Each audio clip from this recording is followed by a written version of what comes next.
पूरी दुनिया में पक्षियों की 10,000 से भी ज़्यादा प्रजातियां पाई जाती हैं।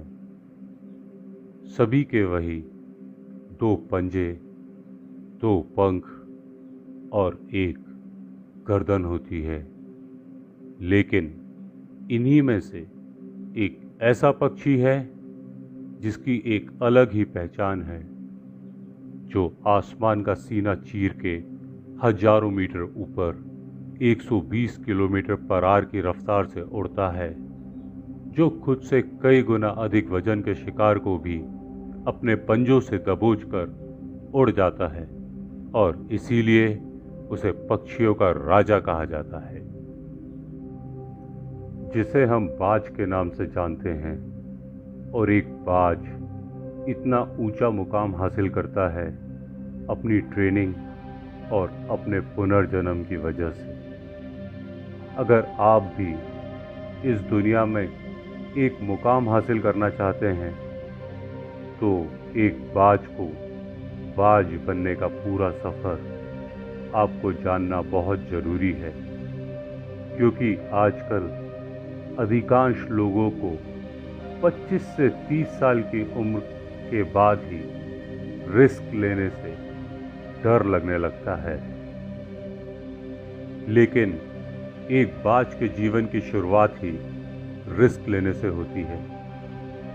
जिस उम्र में बाकी पक्षियों के बच्चे सिर्फ चींची करना सीखते हैं, उस उम्र में एक मादा बाज अपने बच्चों को पंजों में दबोचकर हजारों मीटर ऊपर आसमान की ऊंचाइयों में उड़ जाती है, उसे ये बताने के लिए कि तेरा जन्म आसमान का सीना चीर के सबसे ऊपर उड़ने के लिए हुआ है। तेरा जन्म पक्षियों का बादशाह बनने के लिए हुआ है। जमीन से हजारों मीटर ऊपर ले जाकर मादा बाज अपने पंजों से उसे छोड़ देती है और यहीं से शुरू होती है उसकी हाई रिस्क ट्रेनिंग। वो चूजा जमीन की तरफ तेजी से गिरने लगता है। थोड़ा नीचे आता है तो उसके पंख खुलने लगते हैं और थोड़ा नीचे आते आते वो अपने पंख को फड़फड़ाने लगता है। लेकिन अभी भी उसने उड़ना नहीं सीखा है। वो जमीन से कुछ ही ऊपर होता है। ऐसा लगता है कि कुछ ही सेकंड में उसका जीवन समाप्त हो जाएगा, लेकिन अचानक एक पंजा उसे अपनी गिरफ्त में ले लेता है और वापस आसमान में उड़ जाता है। वो पंजा होता है उसकी माँ का, जो उसके पीछे उड़ रही थी। उसकी ये ट्रेनिंग तब तक चलती रहती है जब तक वो उड़ना नहीं सीख जाता। इतनी हाई रिस्क ट्रेनिंग होने के बाद इस दुनिया को एक बाज मिलता है।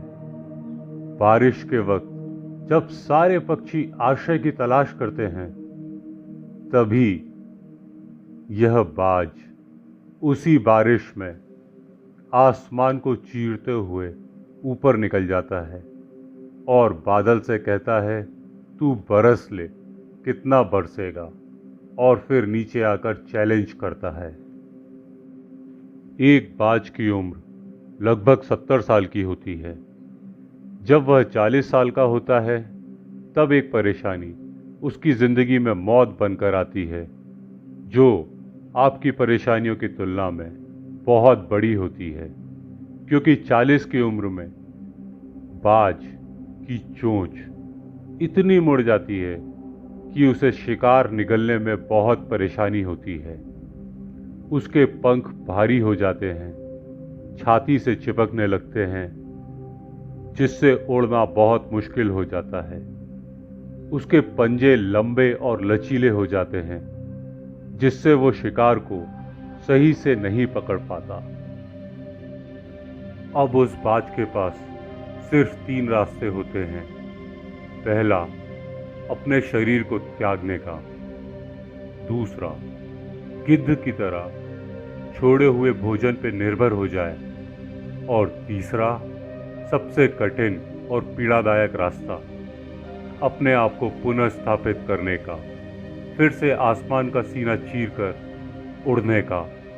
और वो बाज इसी तीसरे रास्ते को चुनता है और अपने पास की सबसे ऊंची चोटी पे पहुंच जाता है। वहां पर अपना घोंसला बनाता है और फिर शुरू होता है परेशानियों को जड़ से उखाड़कर आसमान में उड़ने का सफर। वह अपनी चोंच को एक चट्टान पर मार मार कर तोड़ देता है, लहूलुहान हो जाता है और इंतजार करता है नई चोंच आने का। उसके बाद अपनी नई चोंच से अपने पंजों को काट देता है, फिर इंतजार करता है नए पंजे उगाने का। उसके बाद वह अपने एक एक पंख को अपने शरीर से अलग करता है, फिर इंतजार करता है नए पंख उगाने का। और इस प्रक्रिया में उसे समय लगता है पूरे 5 महीने का। इन 5 महीनों की कड़ी तपस्या से एक बाज का पुनर्जन्म होता है और वो फिर से तैयार हो जाता है आसमान का सीना चीर कर उड़ने के लिए। जो 3 रास्ते बाज के पास थे, वही 3 रास्ते आपके पास होते हैं। लेकिन कुछ लोग पहले रास्ते को चुनते हैं और परेशानियों के तले दबकर सुसाइड कर लेते हैं। ज़्यादातर लोग दूसरे रास्ते को चुनते हैं। वो परेशानियों का बोझ पड़ते ही अपना लक्ष्य छोड़कर एक नॉर्मल लाइफ जीने लगते हैं। और कुछ वो लोग होते हैं जो इन परेशानियों को लात मारकर अपनी मेहनत के दम पर बाज की तरह आसमान की बुलंदियों को छूते हैं। बाज की यह ट्रेनिंग हमें बहुत बड़ी सीख देती है कि अगर रिस्क लेना पड़े तो लो।